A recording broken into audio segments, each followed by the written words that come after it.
मेरे साथ आज जयपुर राजस्थान के प्रसिद्ध व्याकरणाचार्य ऋषिराज शर्मा जी जुड़ रहे हैं, जो राज्यपाल के द्वारा पुरस्कृत भी हो चुके हैं। हम इनसे तमाम बातों को जुड़ेंगे, कुछ बातें करेंगे आध्यात्म की और धर्म की, लेकिन सबसे पहले जानेंगे कि इन्हें राज्यपाल से जो पुरस्कार मिला है किस विषय पर मिला है और क्या क्या पुरस्कार मिलने पर इनका कैसा अनुभव रहा है।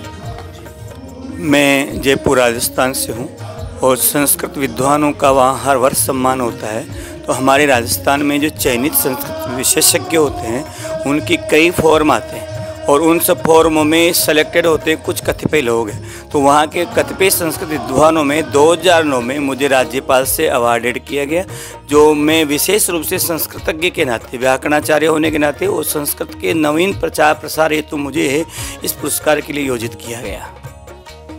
अगली बात हम जानते हैं, क्योंकि ये आए हैं कथा कह रहे हैं यहाँ पर, रामलला की प्राण प्रतिष्ठा का प्रथम वर्षगांठ अयोध्या में धूमधाम से मनाया जा रहा है। राम कथा की महिमा प्रथम वर्षगांठ पर इनकी बातों और इनकी जुबानी सुनते हैं। अयोध्या, मथुरा, माया, काशी, कांची, अवंतिका, पुरी, द्वारावती चेव सप्तेता मोक्षदायिका। ये राम जी के प्राण प्रतिष्ठा का प्रथम वर्ष है और इस प्रथम वर्ष में यहाँ जो भगवान की विभिन्न कथाएं चल रही है उनका महत्व ये है कि चरितम रघुनाथस्य शतकोटि प्रविष्टरम एकैकमक्षरम पुंसा महापातकनाशम।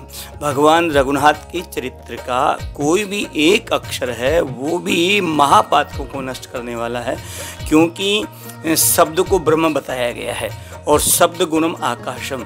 जो शब्द बोले जाते हैं वो स्थायी रहते हैं और वो स्थायित्व जो वर्षगांठ में इस समय जो विशेष रूप से प्रयोजन किए जा रहे हैं ये स्थायी रूप से रहने वाली चीज़ें होती है। तो भगवान राम की इस महिमा मंडन का इस समय आवश्यकता भी है, क्योंकि जीवन की जो वास्तविक कला है वो मेरे ठाकुर से रघुनंदन से सीखी जाती है और उनके चरित्र को जो जान जाएगा, उसको जो सुन लेगा, उसको जो समझ लेगा, तो उसका संपूर्ण जीवन है वो एक बिल्कुल व्यवस्थित जीवन हो जाएगा और वो व्यक्ति अपने जीवन में बहुत कुछ कर पाएगा। साथ ही उसको इन कथाओं को सुनने से जीवन का सार प्राप्त हो जाएगा। कहा है भगवान ने कि जड़ चेतन गुण दोषमय विश्व की निकरतार, संत हंस गुण गही पय परिवारी विकार।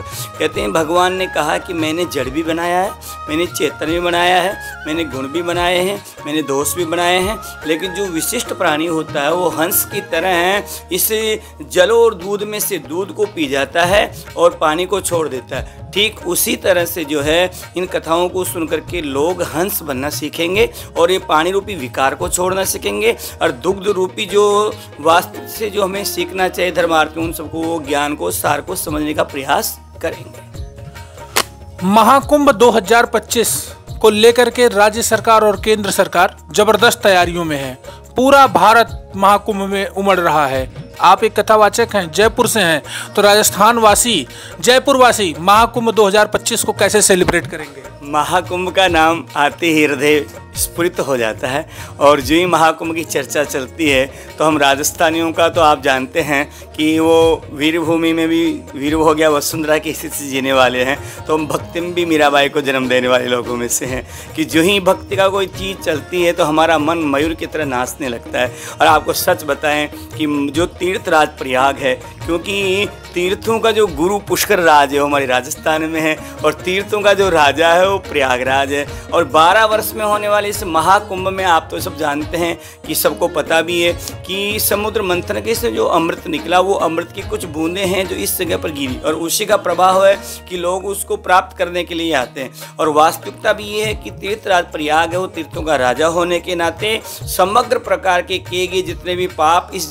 जन्म के उस जन्म के उन सब पापों को इसमें स्नान करने से नष्ट हो जाते हैं। प्रयागराज कुंभ की विशिष्टता इस प्रकार से है कि यहाँ गंगा यमुना सरस्वती तीनों का संगम है और तीनों का संगम होने के कारण से यहाँ का फल विशेष हो जाएगा, क्योंकि यहाँ ज्ञान, भक्ति और वैराग्य तीनों धाराएं बहेगी। तीनों धाराओं का जो है ज्ञान की दृष्टि से भी, स्नान की दृष्टि से भी और पुण्य की दृष्टि से भी प्रयागराज कुंभ का बहुत महत्व है। साथ ही प्रयागराज कुंभ जो है हर वर्ष माघ मेला भरता है, यहाँ संतों की सभा होती है और पूर्व काल से भी इस जगह पर संतों का बहुत बड़ी महासभाएं और धर्म सभाएं होती आई है, और उन धर्म सभाओं में से जो है यहाँ हर चीज़ का सार निकलता है। इसी तरह ये वही व्यवस्था है कि यहाँ हर साल इकट्ठे होकर के विभिन्न प्रकार की जो मैसेज समाज को दिए जाने चाहिए वो यहाँ पर मंथन होगा, उन पर विचार होगा। संत समाज को देश के हित में क्या करना चाहिए वो सब विचार मंथन यहाँ किया जाता है। तो प्रयागराज की भूमि में राजस्थान के लिए ही अपितु संपूर्ण विश्व के लिए गौरव का विषय है कि हमें केंद्र सरकार द्वारा जो विशेष रूप से किए जा रहे प्रयास है उनकी सार्थकता तभी है कि हम वहाँ जाकर के उन सार्थक प्रयासों का लाभ उठाएं। और हम चाहते हैं कि हम सब लोग अधिक से अधिक प्रयागराज के कुंभ में स्नान करें, आए। जय प्रयागराज महाराज की जय।